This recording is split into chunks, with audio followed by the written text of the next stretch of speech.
It's a massive hit. Welcome to New Sky TV. Today's spotlight belongs to Chun and Zhai Yiying. No one expected that the fourth collaboration between Chun and Zhai Yiying would propel the short-form drama scene to such new heights. What exactly does a popularity score of 3.28 million signify? News of the duo teaming up once again sparked immediate interest. While they are familiar partners, this is far from their first time working together. Their performance this time around is undeniably captivating.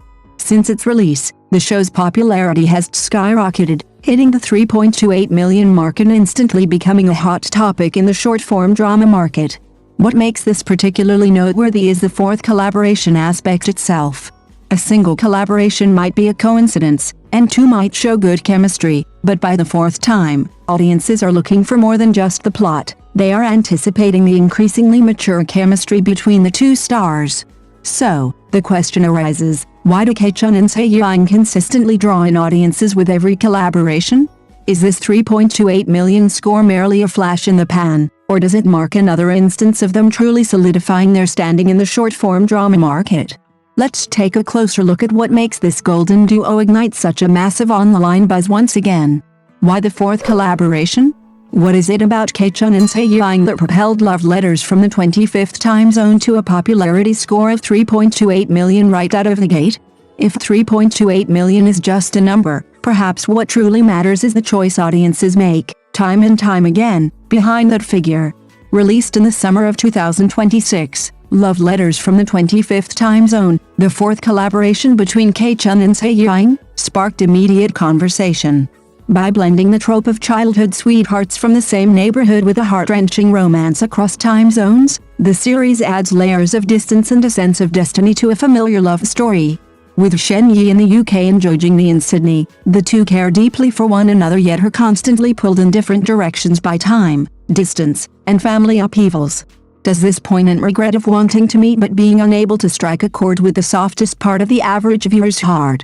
Based on publicly available information, the pre-release anticipation for the series aligns clearly with its Hangzhou popularity index score of 3.28 million upon launch. This suggests that audience expectations didn't just remain at the hype stage but translated into actual viewership and discussion. Even more interesting is that many viewers are focused not merely on the plot itself, but on the increasingly natural chemistry between Chun and Zhai Yiying.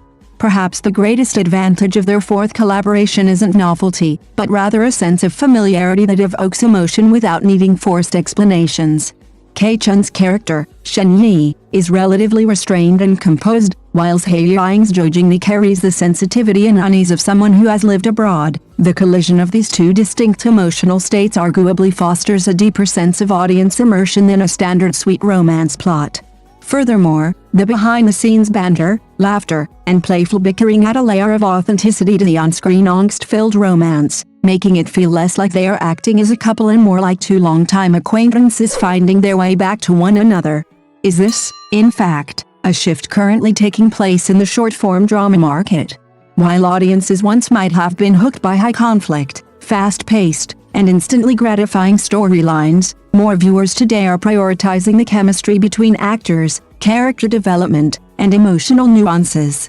To me, the brilliance of Love Letter from the 25th Time Zone lies not in simply replicating the tropes of elite romance novels, but in turning distance into the central conflict of the love story, effectively making the time difference a third character in their relationship. After all, real-life regrets often stem not from a lack of love, but from situations where, despite mutual affection, circumstances prevent two people from making the same choice at the same time and place.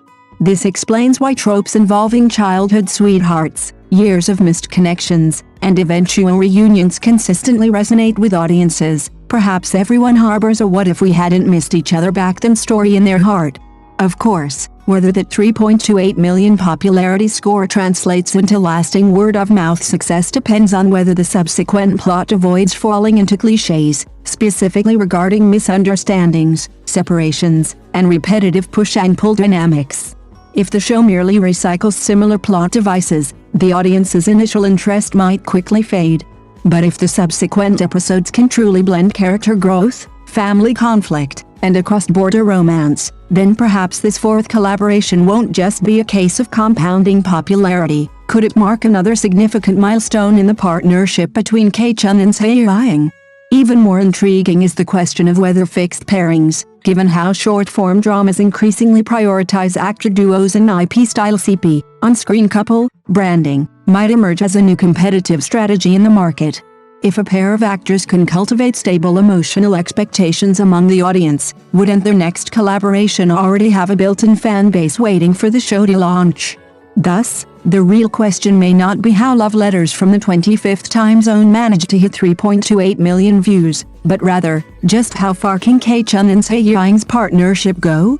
When the characters Shen Yi and Zhou Jingli finally face each other on screen again, are they making up for past regrets, or are they once more heading toward a missed connection ordained by fate? Perhaps what truly hooks the audience isn't the 3.28 million view count, but the chemistry between Chun and Zhai Yiying, a rapport that becomes more compelling the longer you watch. If popularity determines whether a short drama gets noticed, perhaps the genuine interaction between actors is what determines whether viewers actually stick around. Zhai Yiying once described Chun as the crew's high-energy power bank. While the comment sounds lighthearted, doesn't it actually highlight the comfortable dynamic they've established? Whether during live streams or promotional events, the two often banter and interact naturally. Doesn't this lack of artificial distance foster greater audience affection than forced, performative chemistry? And does the fact that Chun is transitioning from short dramas into long-form series and films add a new layer of significance to this fourth collaboration?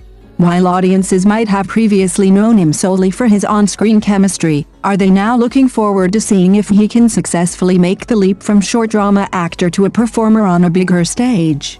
Meanwhile, by eschewing traditional sweet romance tropes in favor of elements like time zone differences, personal growth, and the cycle of missed connections and reunions, Love Letters from the 25th time zone offers viewers a more authentic, true-to-life quality, doesn't it?